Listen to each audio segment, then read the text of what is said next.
Hey, what's going on, everybody? It's me again, Golden Blue Dude. If you haven't already, go ahead and hit that like and subscribe button. I do college football videos every single day. You know, as a West Virginia fan, I try to stay level-headed. Before this season, if somebody would have told me that people were picking West Virginia to upset Oklahoma in Norman, I would have called you crazy. But that's exactly what's happening. Former Heisman Trophy winner Andre Ware, he picked West Virginia to upset Oklahoma. On College GameDay, Desmond Howard and Danica Patrick, they both picked West Virginia to upset Oklahoma. Why are people picking West Virginia to upset Oklahoma? The only reason that I can think of is how bad Oklahoma has looked, because West Virginia hasn't looked good at all. I mean, we got a great win over Virginia Tech, but we had to hold on for dear life for that win. I mean, we were up 27-7 at one point and only scored 3 points in the second half. So our defense came through big. So it's definitely not West Virginia's offense as to the reason why these people are picking West Virginia to upset Oklahoma. It's a combination of how bad Oklahoma has looked, and West Virginia does have a pretty decent defense. Again, that kind of make me think, hey, West Virginia might have a chance. I got to get that out of my head. Hey, if West Virginia wins, that's great, but I am not setting myself up for a big letdown like that. Jarrett Deggy, our quarterback, not very reliable. 53 for 88, 729 yards, 6 touchdowns, but 3 interceptions. But on the other side, Spencer Rattler, he hasn't been very reliable either. 74 for 99, 761 yards. That's just a little bit more than Deggy. 7 touchdowns, and he's thrown 2 interceptions as well. Both teams have a pretty good running game. Our running back, Letty Brown, has 51 carries for 265 yards, 5.2 yards a carry, and 5 touchdowns. Oklahoma's running back, Kennedy Brooks, 34 carries for 210 yards and 3 touchdowns. So both West Virginia and Oklahoma will want to run the ball. West Virginia does have a wild card, and that's the backup Garrett Green. 18 carries for 126 yards, 7 yards a carry with 2 touchdowns. And his longest run was 25 yards, so he can break loose. And we have a very reliable kicker, Casey Legg, 4 for 4 on field goals,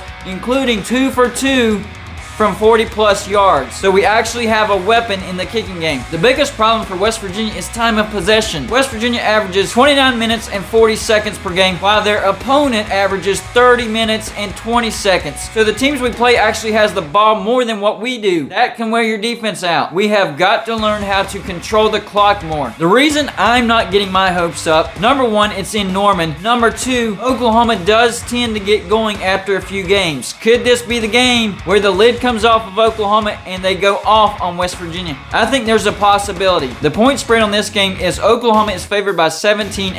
I don't think they cover that. I think they win this game. My final score prediction is Oklahoma 31, West Virginia 17. So I have Oklahoma by 14 points. But it has truly surprised me at how many people are picking West Virginia to win this game. I'll be doing a live show tonight after the game, so either I'm going to be really, really happy or just kind of mad because I expected West Virginia to lose. Hopefully, we don't lose on a last-second field goal. That would be horrible. So if that were to happen, then you'd see a really mad Golden Blue Dude because we'd actually have a chance to win the game, and we lost it in the last second. Those are the worst losses. So as long as we don't get blown out or lose on a last-second field goal, I'm okay with that. And of course, if West Virginia wins, man, you're going to see a crazy, joyous Golden Blue Dude. I mean, it's going to be ridiculous if West Virginia were to somehow pull off the upset. If West Virginia can possess the ball much longer than what they have in the first 3 games and stop committing stupid turnovers, that's the biggest thing that's hurt West Virginia. In the Maryland game, we had 4 turnovers. Maryland had 0. One of those turnovers, we were in the red zone. Jarrett Deggy threw an interception in the end zone. Had we scored even a field goal right there, we would have been up by 1. Maryland scored a touchdown on that drive, and that's what put the game away. And then in the Virginia Tech game, we were trying to run out the clock. What happens? Jarrett Deggy throws an interception, and that gave Virginia Tech that chance of possibly winning the game. West Virginia's defense came up big.